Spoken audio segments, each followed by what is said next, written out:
अस्सलामु अलैकुम वरहमतुल्लाहि वबरकातुहू। अल्हम्दुलिल्लाहि वकफ़ा वसलामुन अला इबादिहिल्लज़ीना इस्तफ़ा। अशहदु अल्ला इलाहा इल्लल्लाहु वहदहु ला शरीका लह व अशहदु अन्ना मुहम्मदन अब्दुहु व रसूलुहु सल्लल्लाहु अलैहि व आलिहि वसल्लम।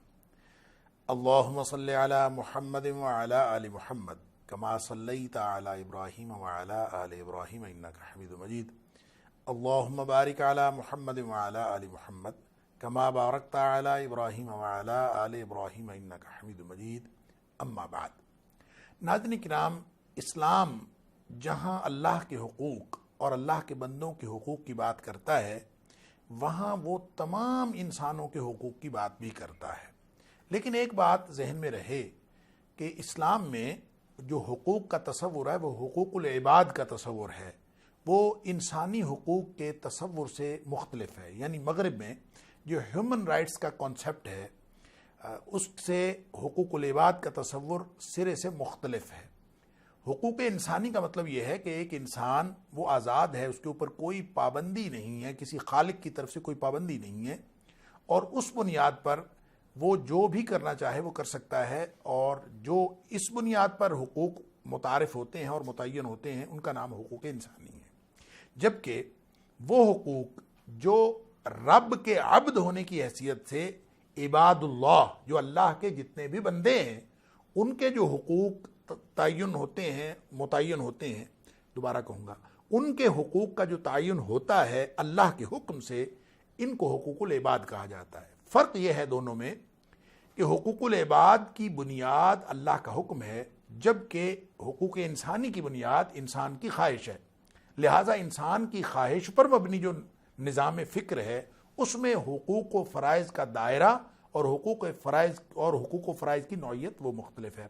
जबकि जो अल्लाह के हुक्म के तहत जितना भी निज़ाम है, हत्ता कि ये कहना चाहिए कि जितने भी इल्हामी मज़ाहिब हैं, चाहे वो यहूदियत हो और चाहे वो ईसाईयत हो, बाइबल के अंदर भी 18वीं सदी ईस्वी तक जो इंसान के लिए लफ्ज़ इस्तेमाल हुआ है वो हुम्मन इस्तेमाल नहीं हुआ, बल्कि वो मैन इस्तेमाल हुआ है। क्यों?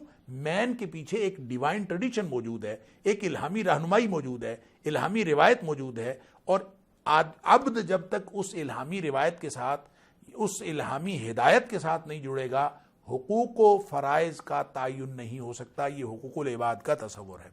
और इन हुकूकुल इबाद में ज़ाहिर है जब अल्लाह के हुक्म के मुताबिक होगा तो सबसे टॉप ऑफ द लिस्ट जो किसी का हक होगा तो वो उसका होगा जो अल्लाह के हुक्म से सबसे ज़्यादा मुकर्रब बंदा होगा।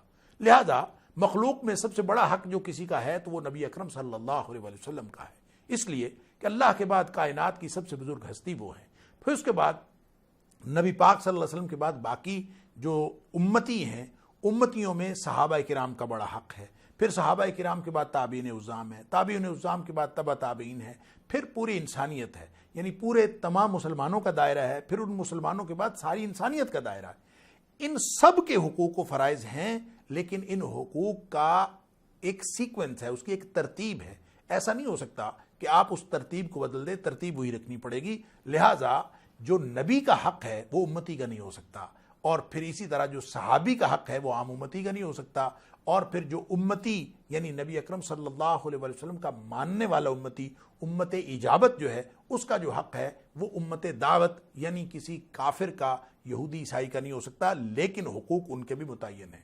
यूँ आप कह सकते हैं कि इस्लाम ने जो हमें मुआशरती निज़ाम दिया है उसमें हर इंसान का हक रखा है, और वो इंसान जो आपके दीन के पैरोकार नहीं हैं, जो आपके दीन को नहीं मानते लेकिन इस्लामी रियासत के अंदर रह रहे हैं, चाहे वो गैर मुस्लिम हों, उनके भी हुकूक हैं। उन्हीं को अक़लियतों के हुकूक कहा जाता है, उन्हीं को अक़लियत कहा जाता है। यानी जो लोग तादाद के एतबार से कम हैं और वो इस्लामी रियासत के अंदर रह रहे हैं और इस्लाम पर अमल करने वाले भी नहीं हैं, मुसलमान भी नहीं हैं, इस्लाम को मानने वाले भी नहीं हैं, तो वो अगर इस्लामी रियासत में हैं तो उनका क्या हक है?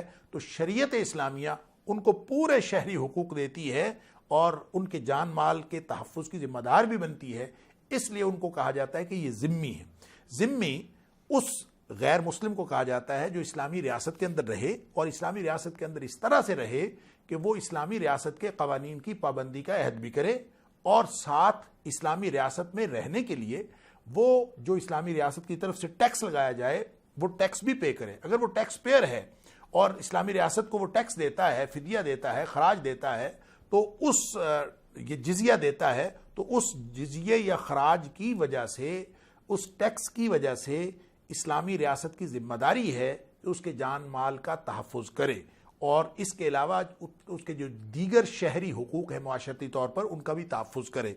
اس تحفظ کی وجہ سے, اس تحفظ کے ذمہ دار ہونے کی وجہ سے, چونکہ اسلامی ریاست ذمہ دار ہے, ان کو ذمی کہا جاتا ہے.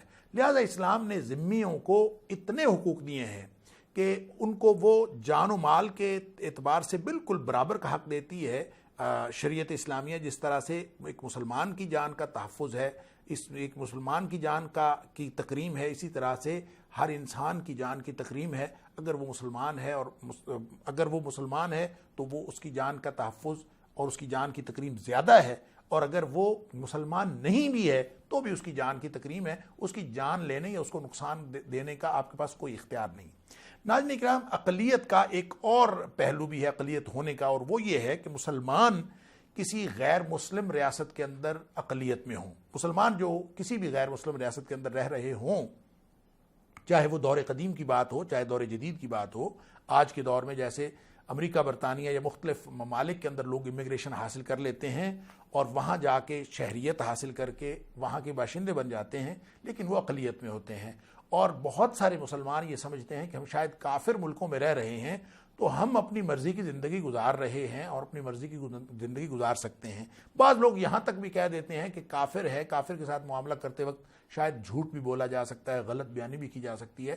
ایسا ہرگز نہیں ہے. شریعت باؤنڈ کرتی ہے ان مسلمانوں کو بھی جو اقلیت میں ہیں, غیر مسلموں کے ملکوں کے اندر رہ رہے ہیں, کہ وہ جو شریعت کے بنیادی اخلاقی نظام کا حصہ جتنی بھی چیزیں ہیں, جو فضائل اخلاق ہیں, ان کی پابندی پھر بھی کرنی پڑے گی. رذائل اخلاق سے پھر بھی بچنا پڑے گا. جھوٹ بولنا جرم ہے مسلمان کے ساتھ بھی, اور جھوٹ بولنا جرم ہے غیر مسلم کے ساتھ. دھوکہ دینا, فراڈ کرنا, وہ جرم ہے مسلمان کے ساتھ دھوکہ فراڈ کرنا یا کافر کے ساتھ کرنا. کسی کے ساتھ بھی آپ دھوکہ فراڈ کرتے ہیں. اسی طرح سے جان مال کا تحفظ, وہ جس طرح سے سینکٹیٹی, جس طرح سے تقدس کسی ایک انسان کی جان کا ہے, جس طرح مسلمان کی جان کا تقدس ہے, اسی طرح سے غیر مسلمان کی جان کا بھی تقدس ہے.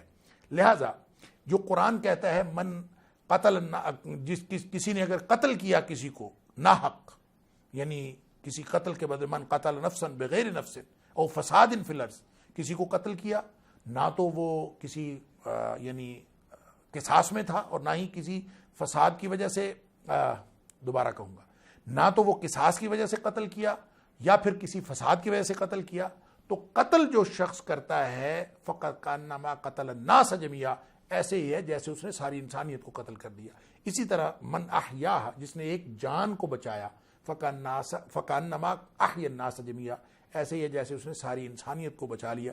تو یوں جان اور مال کے تقدس میں اور اس کے تکریم میں اسلام نے فرق نہیں کیا کہ سب کی ایک سینکٹیٹی ہے, لیکن حقوق کے تعین میں اگر کوئی معاملہ ہو جائے تو سب سے پہلے یعنی دین اسلام اور ایمان کو اوپر رکھا ہے, پھر اس کے مطابق درجہ بدرجہ حقوق ہیں, اور کرتے کرتے ایک ذمی جو کسی ریاست کا شہری ہے اس کے بھی حقوق ہیں. اس کا بھی نہ نقصان کرنے کا کسی کے پاس کوئی اختیار ہے, نہ ہی اس کی جان و مال کے حوالے سے کسی بھی طرح کی کوتاہی کرنا, یہ اس کو لائق, دوبارہ کہوں گا, نہ ہی اس کے جان و مال کے تحفظ کے حوالے سے کسی بھی قسم کی کوتاہی قابل برداشت ہے اسلامی ریاست کی طرف سے.